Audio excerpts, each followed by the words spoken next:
Hello student, welcome to brain child IAS academy. देश के सबसे बड़े उद्योगपतियों में से एक और उससे भी बड़े फिलैंथ्रोपिस्ट रतन टाटा अब हमारे बीच नहीं रहे। 9 अक्टूबर 2024 को मुंबई में उनका डेथ हो गया 86 साल के उम्र में लगभग।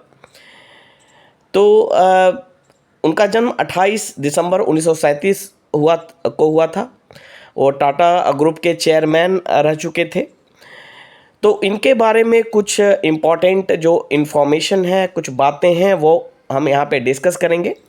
ये सिर्फ हमारे एग्ज़ामिनेशन पॉइंट ऑफ व्यू से ही इम्पॉर्टेंट नहीं है, बल्कि एक बहुत ही अच्छे इंसान, एक फिलैंथ्रोपिस्ट है ना, जिसे देश में बहुत ही सम्मान मिलता था और जिन्होंने अपने जीवन में बहुत सारी ऊंचाइयों को छुआ, उनके बारे में भी जानने का मौका मिलेगा। तो जो रतन टाटा थे वो टाटा ग्रुप के चेयरमैन रह चुके थे। He served as chairman of Tata sons for over 2 decades. 91 से 2012 तक टाटा सन्स जो मेन जो कंपनी का नाम है ना, टाटा सन्स, तो उसके ये चेयरमैन रहे हैं। और इंटरिम चेयरमैन जो है 2016 में बने, है ना। आपको पता है कि उस समय क्या हुआ था, जिसके कारण उनको फिर से कुछ दिनों के लिए चेयरमैन रहना पड़ा था। नेक्स्ट जो है वो है कि रतन टाटा के लीडरशिप में टाटा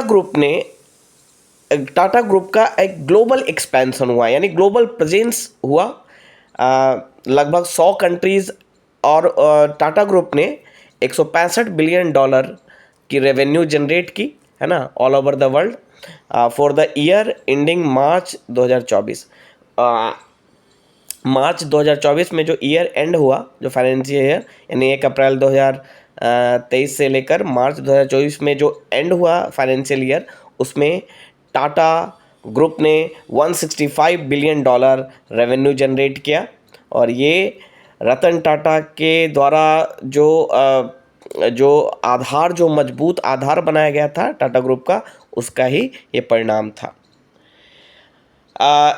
इन्होंने कुछ बहुत इम्पॉर्टेंट कदम उठाए, है ना, कुछ अचीवमेंट किया। He led notable acquisition including the British steel maker Corus. British steel maker जो कोरस था उसको इन्होंने एक्वायर किया 2007 में। एंड जो जागुआर था, लग्जरी कार मेकर जो जागुआर है, लैंड रोवर, उसको 2008 में इन्होंने एक्वायर किया। तो ये दो बहुत ही इम्पॉर्टेंट एक्विजिशन थे, जिसने सिर्फ टाटा ग्रुप को ही पूरी दुनिया में फेमस नहीं किया, बल्कि पूरे भारत को ही भारत का जो रिस्पेक्ट है, भारत का जो लिगेसी है, उसको भी कायम किया। नेक्स्ट जो है, under Ratan Tata, tech group introduce India's first super app Tata Neu. पहली बार सुपर ऐप स्टार्ट हुआ इंडिया का, है ना। आपने कई बार आईपीएल के मैच में देखा होगा टाटा न्यू का। The company grew into a sprawling international enterprise with a portfolio ranging, है ना। कई सारे पोर्टफोलियो में इस टाटा न्यू सुपर ऐप के थ्रू आप इन्वेस्ट कर सकते थे, है ना, from software to sports car. Next, one of his last major achievement was the successful reacquisition of Air India in 2021.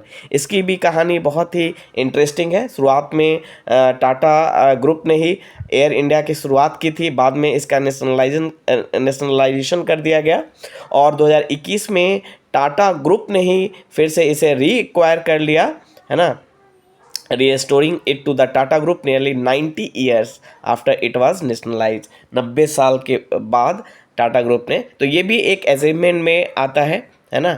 Ratan Tata का ही ये प्रयास था। Tata never married and had no children. देखिए, रतन टाटा ने विवाह नहीं किया और उनके पास चिल्ड्रेन, मतलब विवाह नहीं हुआ तो चिल्ड्रेन कहाँ से होगा। और इसके कारण जो टाटा ट्रस्ट है, जिसे रतन टाटा ने डेवलप किया था, रतन टाटा ने बनाया था टाटा ट्रस्ट, जिसके थ्रू वो फिलंथ्रॉपिकल वर्क करते थे और जितनी भी मैक्सिमम एक्टिविटी टाटा ट्रस्ट के थ्रू होती थी, है ना, collective of charities. This philanthropic trust own about 66% of Tata sons, यानी टाटा सन्स का लगभग 66% जो वेल्थ है वो इस फिलंथ्रॉपिकल ट्रस्ट ओन करती है। तो ये एक वैक्यूम क्रिएट हो गया है कि रतन टाटा के बाद इसका जो वारिस होगा वो कौन होगा, है ना। तो ये कुछ इम्पॉर्टेंट बातें हैं रतन टाटा से रिलेटेड।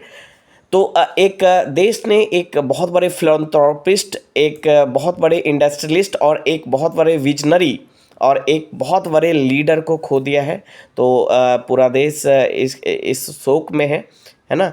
तो आप और हम भी रतन टाटा के रतन टाटा की जो मृत्यु हुई है ना, तो उस पे हम भी शोक व्यक्त करें, है ना। Thank you.